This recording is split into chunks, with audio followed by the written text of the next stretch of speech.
Hello friends, welcome to wifi study. दोस्तों, स्वागत करता हूं आप सभी का wifi study part fun academy पर। गुड इवनिंग गाइस, क्या हाल चाल आप लोगों के। दोस्तों बहुत अच्छे होंगे और आपकी प्रिपरेशन जो है ये भी मेरे प्यारे दोस्तों बहुत अच्छी चल रही होगी। और रक्षाबंधन के इस पर्व के ऊपर आप सभी लोग बिल्कुल अच्छे से आप लोगों ने घर पे रह करके ये फंक्शन जो त्यौहार जो ये मनाया होगा। और अभी फिर से वापस हमें जुट जाना है अपनी तैयारी के ऊपर। और बिल्कुल अब रेगुलर क्लासेस आपके लिए दोस्तों अवेलेबल रहेंगी। एक बार सभी लोग एक बार सेशन को शेयर कर दीजिएगा, उसके बाद में आज के इस सेशन की शुरुआत करते हैं मेरे प्यारे दोस्तों। बात अगर की जाएगी, सबसे पहले मैं आपको ये बताना चाहता हूँ अनअकैडमी लर्निंग ऐप अगर आप लोगों ने डाउनलोड नहीं कर रखा है तो इसको डाउनलोड कर लीजिएगा। यहाँ पर मुझे प्रवीण कुमार के नाम से सर्च कीजिएगा और फॉलो कर लीजिएगा ताकि फ्री क्लास जो हैं उनका नोटिफिकेशन मेरे प्यारे दोस्तों आप लोगों को मिल सके। और अनअकैडमी लर्निंग ऐप पर अगर आप सब्सक्रिप्शन लेना चाहते हैं किसी भी कैटेगरी में तो मेरा रेफरल कोड जो है प्रवीण11 मेरा रेफरल कोड है, इसको आप अप्लाई कर सकते हो। 10% का डिस्काउंट आप लोगों को मेरे प्यारे दोस्तों मिल जाएगा। एक बार फिर से मैं आप लोगों से कहना चाहूँगा कि सेशन को शेयर कर दीजिए और उसके बाद में हम जो चर्चा कर रहे थे उसी को कंटिन्यू करते हैं मेरे प्यारे दोस्तों। जैसे बात अगर की जाए, पिछला सेशन जो था उसमें हमने जैन धर्म के बारे में पढ़ा था और उसी चर्चा को हम आगे बढ़ाने वाले हैं। तो मेरे प्यारे मित्रों, बात किसकी चल रही थी? जैन धर्म के बारे में चर्चा हम कर रहे थे और इस जैन धर्म से रिलेटेड और इम्पोर्टेंट महत्वपूर्ण बातें जो आती हैं वो मैं आपको अब बताने वाला हूँ। पिछले सेशन में मैंने आपको मेरे प्यारे दोस्तों कई महत्वपूर्ण जानकारियाँ जो है महावीर स्वामी से रिलेटेड या फिर जो भी तीर्थंकर हुए उनसे रिलेटेड मैंने आपको दोस्तों प्रदान करवाई थी। अब देखिएगा मेरे प्यारे दोस्तों, महावीर स्वामी जो थे उनके द्वारा एक संघ की स्थापना की गई थी और इस संघ में मेरे प्यारे दोस्तों इनके 11 शिष्य थे, अनुयायी थे। उनको मेरे प्यारे दोस्तों आपके गणधर कहा जाता था। इनके बारे में हम चर्चा यहाँ पर करने वाले हैं। महावीर स्वामी ने एक संघ की स्थापना की जिसमें 11 प्रमुख अनुयायी थे। कितने प्रमुख अनुयायी थे? 11 प्रमुख अनुयायी। और इनको जो आपके 11 प्रमुख अनुयायी हैं इनको मेरे प्यारे दोस्तों गणधर कहा जाता था। क्या कहते थे? गणधर कहा जाता था। जो इनके मेरे प्यारे दोस्तों जो 11 शिष्य थे उनको मेरे प्यारे दोस्तों गणधर कहा जाता था। और ये जो गणधर आते हैं इनको मेरे प्यारे दोस्तों आपके पावा में इनके द्वारा दीक्षा दी गई थी। इन्हें महावीर स्वामी द्वारा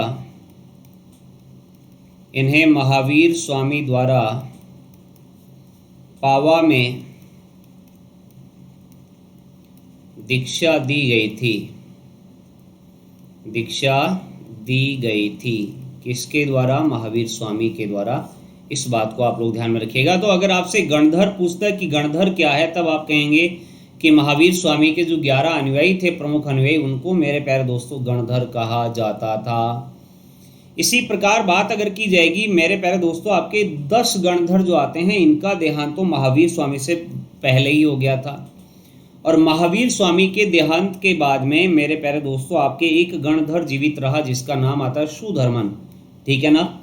तो मैं यहाँ पर लिख सकता हूँ महावीर स्वामी के देहांत के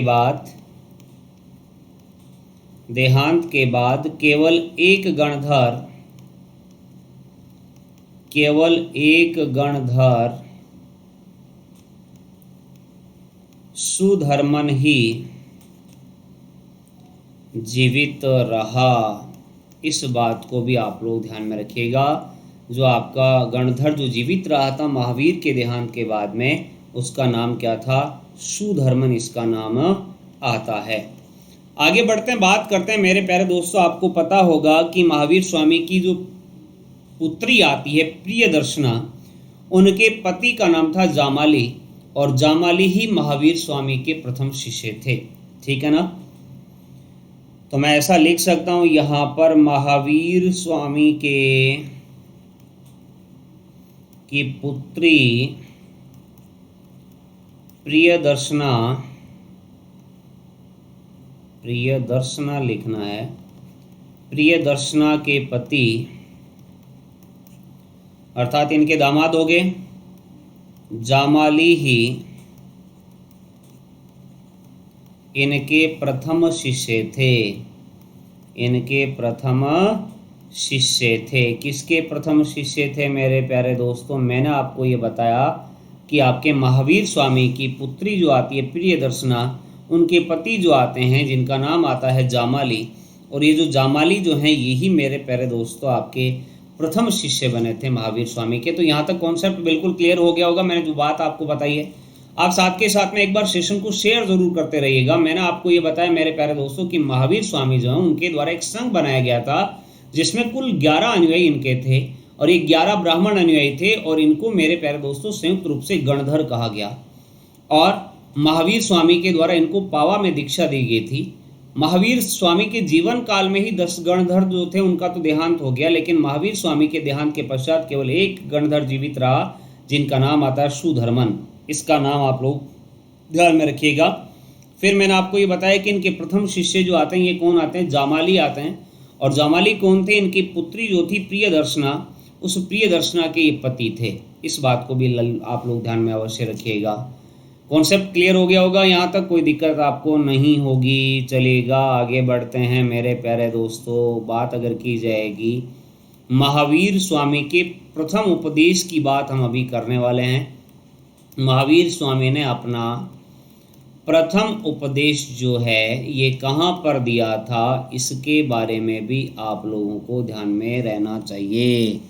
तो मेरे प्यारे दोस्तों आपके प्रथम उपदेश राजगृह के निकट, किसके निकट? राजगृह की बात हम कर रहे हैं। राजगृह के निकट विपुलचल पहाड़ी के ऊपर दिया गया था। विपुलचल पहाड़ी पर दिया था। किसने उपदेश दिया था मेरे प्यारे दोस्तों? हम बात कर रहे हैं महावीर स्वामी के द्वारा अपना प्रथम उपदेश जो है राजगृह के निकट विपुलचल पहाड़ी के ऊपर दिया गया। अब देखिएगा, आपको पता होगा कि जैन धर्म जो है ये 2 संप्रदायों में विभाजित हो गया। इनके बारे में भी बेसिक जानकारी अपने को प्राप्त होनी चाहिए मेरे प्यारे दोस्तों। जैन धर्म जो है ये 2 संप्रदाय में आपका बंट गया, जिसकी बात अगर हम करेंगे, एक तो आते हैं आपके दिगंबर लिखना है हमें। मैं थोड़ा सा ठीक कर देता हूँ इसको इरेजर के माध्यम से। दिगंबर और श्वेतांबर आपने सुना होगा अवश्य ही, बिल्कुल सुना है ना? बिल्कुल मेरे प्यारे दोस्तों। तो आपके दिगंबर और दूसरे जो आते हैं ये आपके कौन से आते हैं? श्वेतांबर।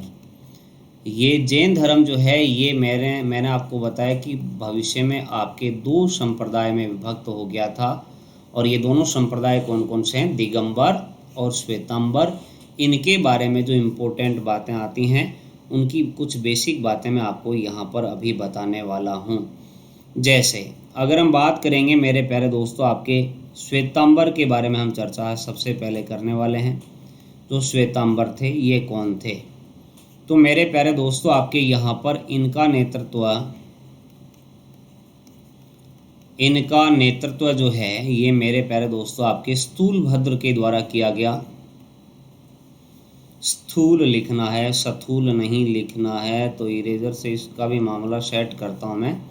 स्थूलभद्र, ठीक है, नाम सुना होगा आपने अवश्य स्थूलभद्र का। इनका नेतृत्व है स्थूलभद्र के द्वारा, स्थूलभद्र ने किया।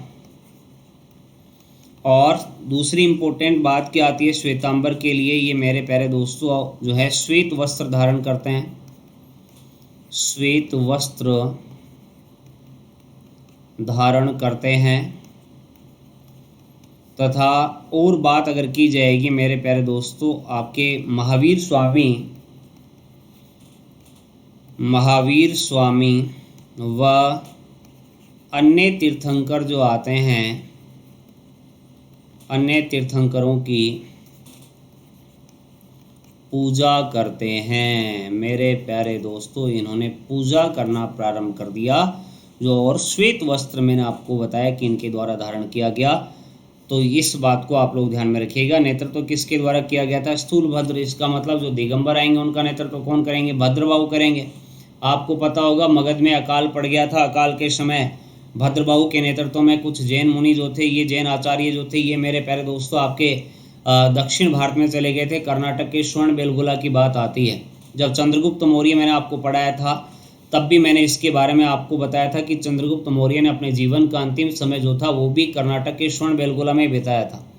यहाँ तक कॉन्सेप्ट बिल्कुल क्लियर हो गया होगा। आगे बढ़ते हैं। आपने श्वेतंबर के बारे में अभी पढ़ा, तो हम आगे चर्चा करने वाले हैं किसके बारे में? दिगंबर। दिगंबर जो आते हैं इनकी बात हम अभी करने वाले हैं। मतलब दिशाओं को ही अपना वस्त्र मानते हैं। दिशाओं को ही अपना वस्त्र मानते हैं, दिगंबर की बात अगर की जाएगी। और मेरे प्यारे दोस्तों, मैंने आपको ये बताया कि इनका नेतृत्व भद्रबाहु ने किया। भद्रबाहु ने किया था तथा मगध में अकाल पड़ने के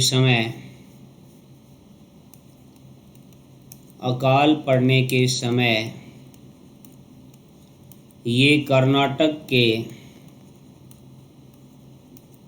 स्वर्ण बेलगोला में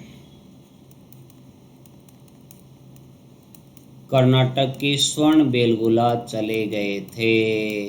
इनका नेतृत्व दिगंबर जो आते हैं, ये मेरे प्यारे दोस्तों आपके नेतृत्व भद्रबाहु के द्वारा इनके द्वारा किया गया। और आपको पता होगा कि ये जो है दिगंबर जो है, ये अपने आप को खुद को शुद्ध मानते हैं और नग्न रहते हैं। जैसा मैंने आपको बताया, दिशाओं को ही अपना वस्त्र मानते हैं। तो ये अपने आप को शुद्ध मानते हैं। अर्थात जब ये आपके वापस यहाँ से लौटे कर्नाटक के स्वर्ण बेलगोला से, तब तक आपके यहाँ पर स्थूलभद्र के नेतृत्व में जो जैन थे उनके द्वारा वस्त्रों को धारण कर लिया गया था और कुछ और आचार नियमों में उनके द्वारा बदलाव कर लिया गया था। इसीलिए भद्रबाहु के नेतृत्व में जो जैन आचार्य गए थे वो स्वयं को शुद्ध मानते हैं और दिशाओं को ही अपना वस्त्र इनके द्वारा समझा जाता है। ठीक है ना? क्लियर हो गया होगा। कोई दिक्कत यहाँ तक आपको नहीं होनी चाहिए शायद। आगे बढ़ते हैं, बात करते हैं मेरे प्यारे दोस्तों। और इम्पोर्टेंट बातें जो आती हैं उनके बारे में अगर चर्चा करें तो वो क्या इम्पोर्टेंट बातें आती हैं? बात अगर की जाएगी मेरे प्यारे दोस्तों, आपके जो ऋग्वेद आता है, ऋग्वेद में मेरे प्यारे दोस्तों आपके जो तीर्थंकर आते हैं, जैसे बात अगर हम करेंगे ऋषभ देव जी और अरिष्टनेमि, इनका नाम अपने को देखने को मिलता है। तो मैं यहाँ पर लिख सकता हूँ कि आपके ऋग्वेद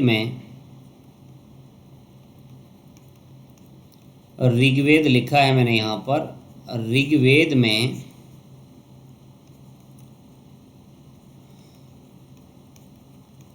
ऋषभ देव व अरिष्टनेमि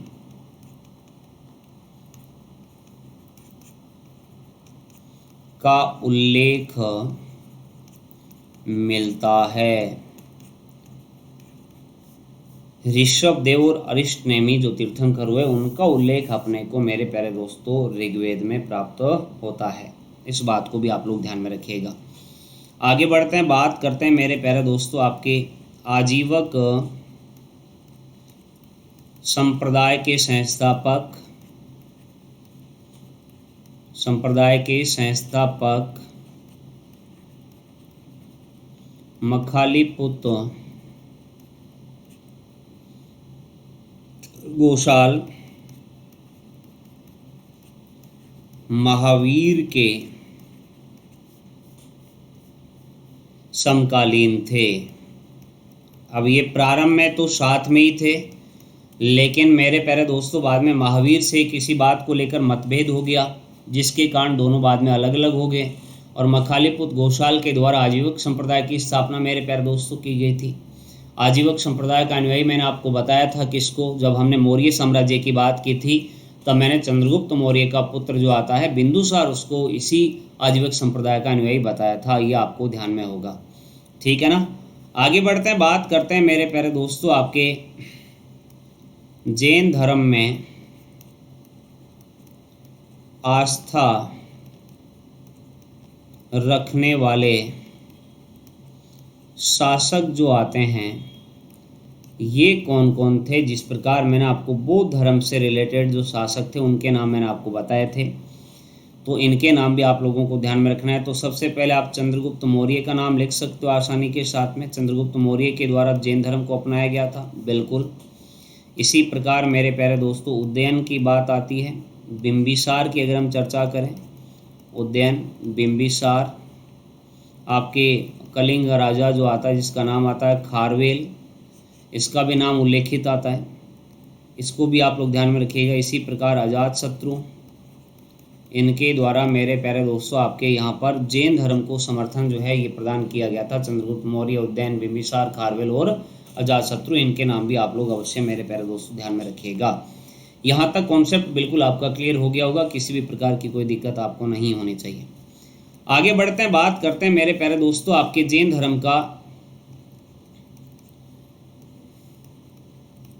धर्म का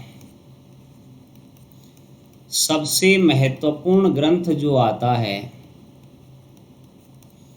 सबसे महत्वपूर्ण ग्रंथ ये मेरे प्यारे दोस्तों आपके भद्रबाहु द्वारा रचित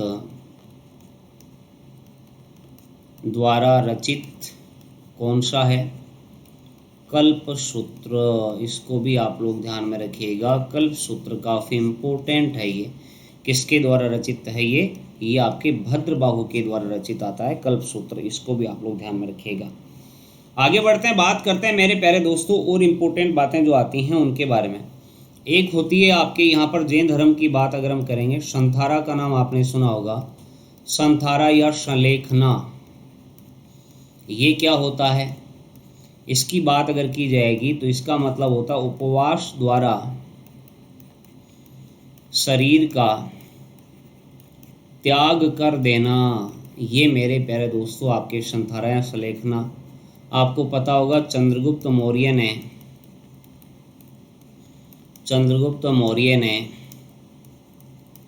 संथारा द्वारा ही शरीर का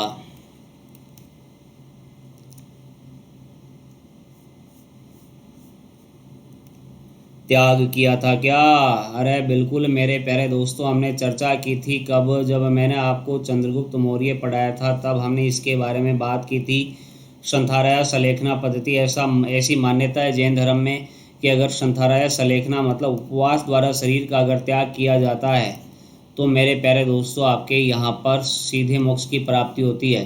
का शरीर का त्याग कर्नाटक के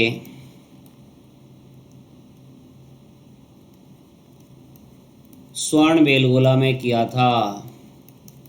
कर्नाटक के श्रवणबेलगोला में किया था। इस बात को भी आप लोग ध्यान में रखिएगा। संथारा या संलेखना पद्धति के बारे में मैंने आपको बताया मेरे प्यारे दोस्तों की संथारा या संलेखना पद्धति के द्वारा उपवास द्वारा शरीर का क्या कर देना, त्याग कर देना, ये आपके संथारा या संलेखना पद्धति कहलाती है।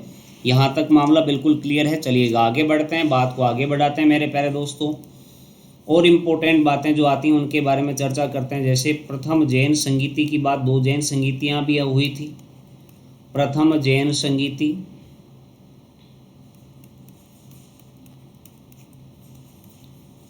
ये मेरे प्यारे दोस्तों इसके बारे में अगर चर्चा की जाएगी तो ये आपके समय, इसका ध्यान में रखना, इसका समय क्या था, ये 300 ईसा पूर्व में हुई थी। कब हुई थी? 300 ईसा पूर्व में। शासक कौन था इस समय 300 ईसा पूर्व में? तब आप बताएंगे चंद्रगुप्त मौर्य था। चंद्रगुप्त मौर्य। और नेतृत्व जो है ये मेरे प्यारे दोस्तों इसका किसके द्वारा किया गया था? तब आप बताएंगे स्थूलभद्र के द्वारा। स्थूलभद्र के द्वारा इसका नेतृत्व जो है ये मेरे प्यारे दोस्तों किया गया था। इसमें विशेष क्या हुआ था, इस बात को अगर बात ध्यान रखी जाए तो आप लोगों को ध्यान में रखना, इसमें जैन धर्म जो है ये मेरे प्यारे दोस्तों आपके दिगंबर और श्वेतांबर 2 संप्रदायों में बंट गया था। तो हम इसी ऐसा लिख सकते हैं, इसी महासभा में जैन धर्म श्वेतांबर व दिगंबर संप्रदायों में बंट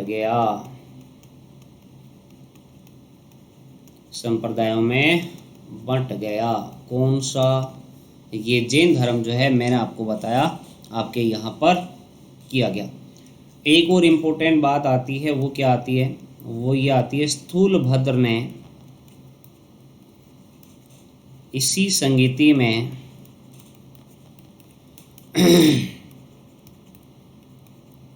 12 अंगों का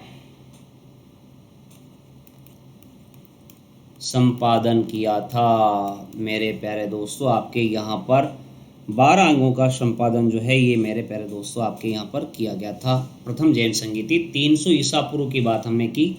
शासक का नाम मैंने आपको बताया चंद्रगुप्त मौर्य। नेतृत्व जो है ये आपके स्थूलभद्र के द्वारा किया गया था। और इसी महासभा में जैन धर्म जो है ये आपके श्वेतांबर और दिगंबर संप्रदायों में बंट गया था। चलिएगा आगे बढ़ते हैं, बात करते हैं मेरे प्यारे दोस्तों आपके यहाँ पर द्वितीय जैन संगीति की। एक दो छोटी छोटी बातें आप लोगों को ध्यान में रखनी है।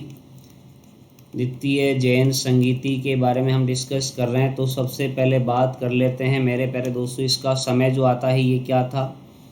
512-13 ईस्वी में ये मेरे प्यारे दोस्तों आपके संगीति जो है ये आयोजित की गई थी।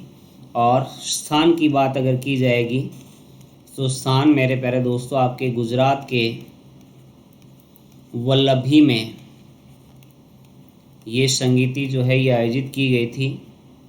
इसका नेतृत्व जो है ये किसके द्वारा किया गया, इसके बारे में अगर आपसे पूछे तो क्षमा श्रवण के द्वारा मेरे प्यारे दोस्तों इसका नेतृत्व जो है ये आपकी द्वितीय जैन संगीति का नेतृत्व जो है ये किया गया था। इस बात को आप लोग ध्यान में रखिएगा। और इसी मेरे प्यारे दोस्तों आपके वल्लभी में जो आपके आयोजित किया गया था, इसका जो मूल उद्देश्य जो था ये क्या था? आपके यहाँ पर जो ग्रंथ आते हैं उनको संकलित करना या फिर आगमों का रूप देना, अर्थात मेरे प्यारे दोस्तों आपके यहाँ पर जैन धर्म के मूल पाठ जो थे उनको एकत्रित करना। विशेष उद्देश्य की बात अगर हम करें तो उद्देश्य मैंने आपको ये बताया कि जैन धर्म के मूल पाठों को एकत्रित कर उन्हें आगमों का रूप देना, ये मेरे प्यारे दोस्तों आपकी इस द्वितीय जैन संगीति का मेन मुख्य उद्देश्य था। तो ये सारी महत्वपूर्ण बातें आपके पुलिस और पटवार लेवल पर आप लोगों को जैन धर्म से रिलेटेड ध्यान में रखनी है। उम्मीद करूंगा कि दोस्तों सेशन जो है ये आप लोगों को बहुत अच्छा लगा होगा। लाइक ज़रूर कर दीजिएगा।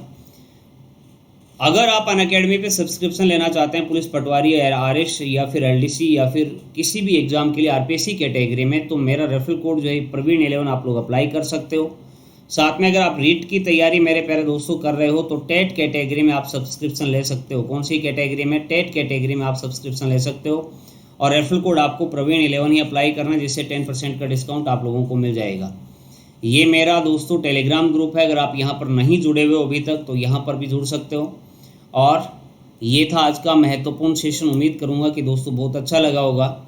लाइक ज़रूर कर दीजिएगा, ज़्यादा से ज़्यादा इसको शेयर कर दीजिएगा। और चैनल पे नए हो अभी तक आपने इसको सब्सक्राइब नहीं किया है तो वो भी कर लीजिएगा। बाकी की चर्चा हम अगले सेशन में करेंगे। तब तक के लिए bye bye and take care. आप लोग अपना ख्याल रखिएगा, मस्त रहिएगा, बिंदास रहिएगा। Thank you so much.